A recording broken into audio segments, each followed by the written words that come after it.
आप सत्ता का खेल कर रहे हैं और सत्ता के खेल में आज ऐसा खेल खेला जा रहा है कि कहीं ना कहीं बीजेपी पार्टी को जो है बहुत दूर कर दिया जाए। क्योंकि तो समझने वाली बात यह है कि जब उन्हें ये खतरे का अंदेशा पहले से ही था तो आखिरकार इसको लेकर के कदम क्यों उठाया गया, क्योंकि एक नेता अगर शामिल नहीं होगा तो मुझे नहीं लगता कि भारत जोड़ो यात्रा पर कोई फ़र्क पड़ने वाला था। तो देखिए यहाँ पर कहीं ना कहीं कांग्रेस को अपनी गलती माननी भी पड़ेगी, क्योंकि उनकी भी एक बड़ी भूमिका रही थी इस बीच में। टीएमसी चुनाव भी हैं, विधानसभा चुनाव भी है, लोकसभा चुनाव भी है, तो मुझे लगता है कि बहुत ही बड़े पैमाने पर उन्हें रणनीति बनानी पड़ेगी। इसी वजह से पूरे ही विपक्ष का उन्हें सहारा लेना पड़ रहा है।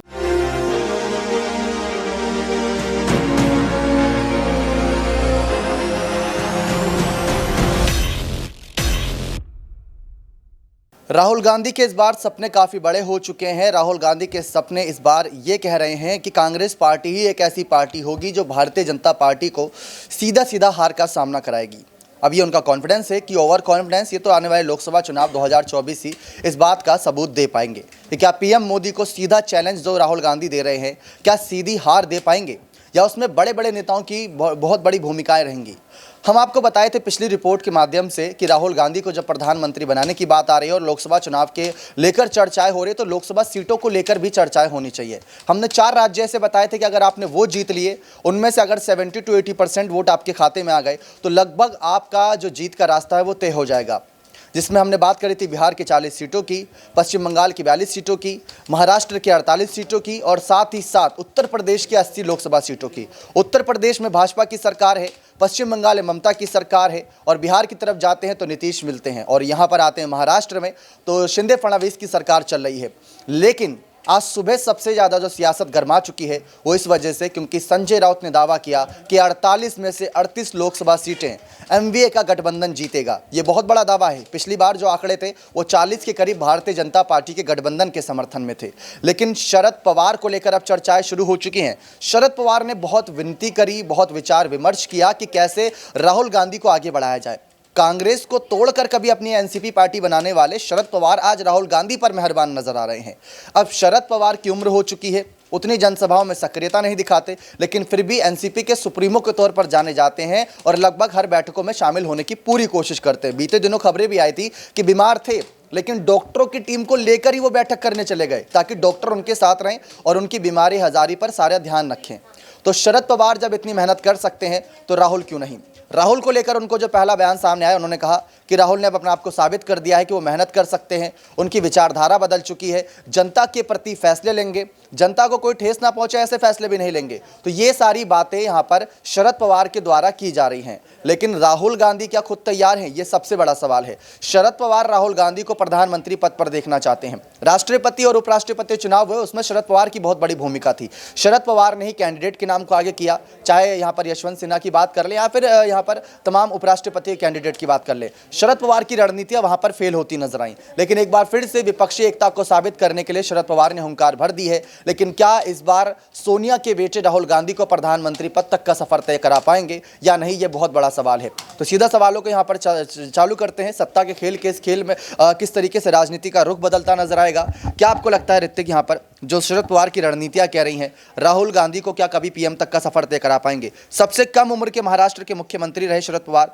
जानते हैं कैसे राजनीति करी जाए। उनको लेकर यह कहा जाता है कि बीजेपी उनकी उंगली पकड़कर चली थी, पीएम मोदी उनके सहारे पर चले थे। जब पीएम मोदी की नब्ज से वाकिफ है शरद पवार, तो राहुल गांधी को आगे कर रहे हैं, तो क्या अपने कामयाब जो मिशन है उसमें कामयाब हो पाएंगे? देखिए, शरद पवार का जिक्र कर लो या तमाम नेताओं का जिक्र कर लो, आज राहुल गांधी का लगातार साथ दे रहे हैं। सबसे बड़ी बात यह है कि आज राजनीति के तमाम नेता ऐसे समझ चुके हैं आप सत्ता का खेल कर रहे हैं और सत्ता के खेल में आज ऐसा खेल खेला जा रहा है कि कहीं ना कहीं बीजेपी पार्टी को जो है बहुत दूर कर दिया जाए। क्योंकि आपने देखा कि आज तमाम विपक्ष एकजुट होता हुआ नजर आ रहा है।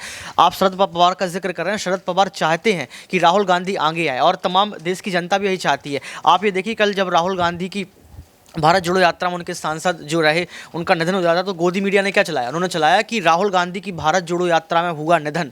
तो आप देखिए कि भारत जोड़ो यात्रा की छवि खराब करने की कोशिश की जा रही है। मतलब आज मोदी और गोदी दोनों लोग साथ आ गए, इसके बावजूद भी कहीं ना कहीं राहुल गांधी की छवि को खराब करने की पूरी कोशिश की जा रही है। लेकिन अगर शरद पवार उनका साथ दे रहे हैं, जैसा कि आपने जिक्र किया कि शरद पवार ने प्रधानमंत्री बीजेपी पार्टी को भी जो है आगे रखा और आज यही सबसे बड़ा कारण है कि पीएम मोदी जो है मोदी प्रधानमंत्री बने। तो मुझे लगता है कि अगर शरद पवार जैसे नेता आज राहुल गांधी का जिक्र कर रहे हैं, उनका साथ दे रहे हैं, तो आने वाला वक्त राहुल गांधी का है।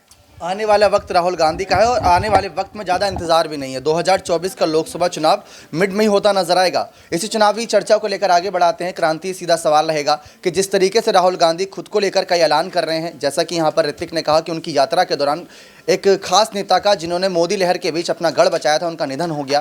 तो उनको लेकर यहाँ कहा जा रहा है, राहुल की यात्रा को टारगेट किया जा रहा है कि राहुल की यात्रा में निधन हो रहे हैं, यात्रा रोक देनी चाहिए। लेकिन ये सारी बातें आ रही, तो इससे कहा जा रहा है कि राहुल की इस यात्रा से बीजेपी डर चुकी है। लेकिन पीएम मोदी के हाव भाव नहीं बदल रहे, पीएम मोदी बिल्कुल एज इट इज़ नजर आ रहे हैं। तो पीएम मोदी का क्या कॉन्फिडेंस ये कहता है कि जनता आज भी उनके साथ स्टैंड कर रही है या राहुल की तरफ रुख करती नजर आ रही है? देखिए, यहाँ पर भारत जोड़ो यात्रा में जिस छवि खराब होने की बात यहाँ पर लगातार जारी हो रही है कि यहाँ पर जो है उनका निधन यहाँ पर हो गया, उसकी वजह से जो है उसकी छवि खराब हो रही है। देखिए, ये चीज़ एक तरफ आती भी है सामने निकल करके, क्योंकि अगर आप नोटिस करेंगे तो उस पूरे रिपोर्ट के अंदर ये भी सामने निकल करके आया था कि उन्हें ज़्यादा चलने के लिए नहीं कहा गया था और उनको इस तरीके के अटैक्स जो है वो पहले भी आ चुके थे और ये भी पता था कि अगर वो ज़्यादा चलेंगे तो उनकी सांसें फूल जाएंगी और इस तरीके की घटना जो है हो सकती है। उसके बावजूद भी उन्हें भारत जोड़ो यात्रा में शामिल होने के लिए आखिरकार कैसे परमिशन मिल गई, राहुल गांधी ने उन्हें क्यों आने दिया और अपने साथ वो लेकर के चल रहे थे। तो समझने वाली बात यह है कि जब उन्हें ये खतरे का अंदेशा पहले से ही था तो आखिरकार इसको लेकर के कदम क्यों उठाया गया, क्योंकि एक नेता अगर शामिल नहीं होगा तो मुझे नहीं लगता कि भारत जोड़ो यात्रा पर कोई फर्क पड़ने वाला था। तो देखिए, यहाँ पर कहीं ना कहीं कांग्रेस को अपनी गलती माननी भी पड़ेगी, क्योंकि उनकी भी एक बड़ी भूमिका रही थी इस बीच में। जी, अब बात आती है लोकसभा सीटों पर अपना परचम लहराने की, लोकसभा सीटों को लेकर जारी चर्चाओं की। महाराष्ट्र से उद्धव ठाकरे की पार्टी ने दावा किया कि वो राहुल का समर्थन करेंगे और इसके बाद अगर दावों की बात करें तो दावों में सबसे बड़ा दावा ये किया गया नीतीश के द्वारा कि उनका समर्थन भी राहुल को रहेगा। लेकिन उत्तर प्रदेश से अखिलेश यादव का अभी तक बयान सामने आया कि हम सोचेंगे कि आगे हमें क्या करना है। लेकिन बसपा सुप्रीमो मायावती का भी बड़ा कदम है। लेकिन महाराष्ट्र की तरफ आए तो उद्धव ठाकरे की ज़्यादातर नीतियों के फैसले शरद पवार लेते हैं। सीधा सवाल यहाँ पर प्रांची से रहेगा कि शरद पवार को लेकर उनका क्या मानना है। शरद पवार जो एक बड़े नेता कहे जाते हैं, बड़े नेता ही नहीं सबसे बड़े नेताओं में उनकी गिनती होती है, खुद पीएम मोदी भी उनको बहुत मान सम्मान देते हैं। तो शरद पवार की नीतियां कैसे राहुल गांधी को आगे बढ़ा पाएंगी? शरद पवार को पता है कि अगर हमें बीजेपी को हटाना है, महाराष्ट्र से भी चाहे बात कर ले चाहे केंद्र सरकार से बात कर ले, तो राहुल गांधी को ही सही लेकिन अब समर्थन करना होगा। 48 लोकसभा सीटों यहाँ पर महाराष्ट्र में है। 48 में से ऐसी कितनी सीटें होंगी जो इस बार एमवीए का गठबंधन जीत सकती है? देखिए, फिलहाल देखा जाए तो महाविकास अघाड़ी गठबंधन पर अगर गौर किया जाए तो ऐसी कितनी सीटें हो सकती हैं, इस पर तो फिलहाल कोई भी दावा नहीं किया जा सकता, क्योंकि मैदान में इस वक्त बीजेपी भी है, शिंदे गुट भी है और शिंदे पर अगर गौर किया जाए तो सबसे लोकप्रिय मुख्यमंत्री में वह शुमार हो चुके हैं। तो फिलहाल यहाँ पर इस चीज़ को लेकर दावा नहीं किया जा सकता, ये साफ है। लेकिन शरद पवार की जो रणनीतियाँ हैं, जैसा कि आपने उनके बारे में बताया ही, और दूसरी ही तरफ शरद पवार की अब रणनीति ये है कि पूरे ही विपक्ष को एकजुट होना पड़ेगा, जिससे कि यहाँ पर केंद्र से सत्ता से बीजेपी को हटाया जा सके।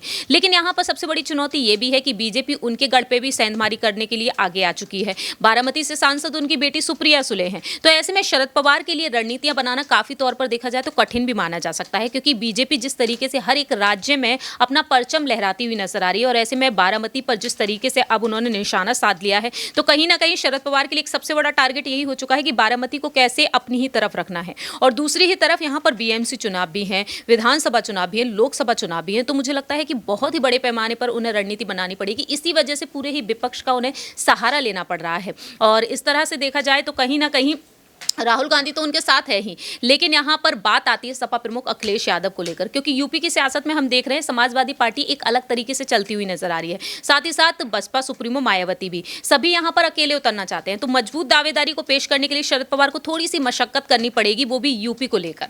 जी, बहुत बहुत शुक्रिया। यहाँ पर एक आखिरी सवाल अबरार से रहेगा। जिस तरीके से माहौल बन रहा है, शरद पवार को लेकर रणनीतियाँ बनाई जा रही, शरद पवार खुद रणनीतियाँ बना रहे हैं। उन्होंने भी एक बयान दिया था कि राहुल तैयार हो चुके हैं, राहुल के अंदर वो काबिलियत नज़र आ रही है। लेकिन शरद पवार को कहा जाता है कि ये सब विपक्षी पार्टियों को एक साथ लेकर चलते हैं, इनके पास वो चाबी है जिससे सभी विपक्षी पार्टियाँ एक छत के नीचे आने के लिए मजबूर हो जाती है। सबके राज इनको पता है। तो शरद पवार क्या पीएम मोदी को चैलेंज दे सकते हैं? एक समय पर खुद भी पीएम पद के दावेदार थे यहाँ पर शरद पवार। आपको क्या लगता है कि शरद पवार अगर सामने आएंगे? से पहले हमने केजरीवाल, ममता बनर्जी, मायावती, अखिलेश सबको लेकर चर्चाएं करी। अब महाराष्ट्र से शरद पवार ऐसे नेता हैं जो बीजेपी तो खैर समर्थन करने से रही, लेकिन महाराष्ट्र से शरद पवार की बड़ी भूमिका है, उसको आप किस तरीके से देखते हैं? देखिए, शरद पवार ऐसे नेताओं में शुमार किए जाते हैं जिनका अनुभव काफ़ी ज़्यादा है और साथ ही आप कह सकते हैं सभी पार्टियों के साथ उनके संबंध बेहतर है। और इसी वजह से हर ऐसी स्थिति में जब विपक्ष को कभी उनकी ज़रूरत पड़ती है या सत्ता बनाने की ज़रूरत पड़ती है तो उनको आगे किया जाता है। आप देखिए महाराष्ट्र की सियासत में कैसे उन्होंने किन रणनीतियों का इस्तेमाल कर शिवसेना और कांग्रेस तक का गठबंधन करवा दिया, जो कि एक बड़े मील का पत्थर माना जाता था कि कभी गठबंधन हो ही नहीं सकता था, जैसा बाला साहब ठाकरे का उस समय में बयान आया करता था। लेकिन उसके बावजूद भी शरद पवार की वजह से ये सारी चीज़ें मुमकिन होती नजर आई। तो देखा जाए 2024 को देख करके तो शरद पवार काफ़ी बड़ी भूमिका में है और विपक्ष के लिए काफ़ी ज़्यादा आप कह सकते हैं कि उनकी जो राजनीतिक अनुभव की अगर बात की जाए तो विपक्ष को काफ़ी ज़्यादा फायदा पहुंचा सकती है, खास करके अगर कांग्रेस पार्टी उनको आगे करती है या फिर उनको उस तरीके की जिम्मेदारी सौंपी जाती है, क्योंकि अब तक उन्होंने अपने पत्ते नहीं खोले। लेकिन ये बात तय है कि अगर विपक्ष को भी एकजुट करना है, एकत्रित करना है, तो शरद पवार को एक साथ लाना ही पड़ेगा। और साथ ही महाराष्ट्र की अगर बात की जाए तो महाराष्ट्र में क्षेत्रीय दल के तौर पर शरद पवार के हाथों में ही चाबी इस वक्त है, क्योंकि उद्धव ठाकरे भी उनके ही कहनों पर तमाम फैसले लेते हुए इस वक्त नजर आ रहे हैं। जी, बहुत बहुत शुक्रिया सारी जानकारी देने के लिए। तो ये थी एक वो खास रिपोर्ट जिसके माध्यम से आपको पता चला कि कैसे शरद पवार एक हुक्म का इक्का साबित हो सकता है राहुल गांधी के लिए। कहीं ना कहीं सोनिया के लेकर कई सारे फैसले अपने वक्त में काफ़ी लिए, लेकिन अब बारी राहुल गांधी की है।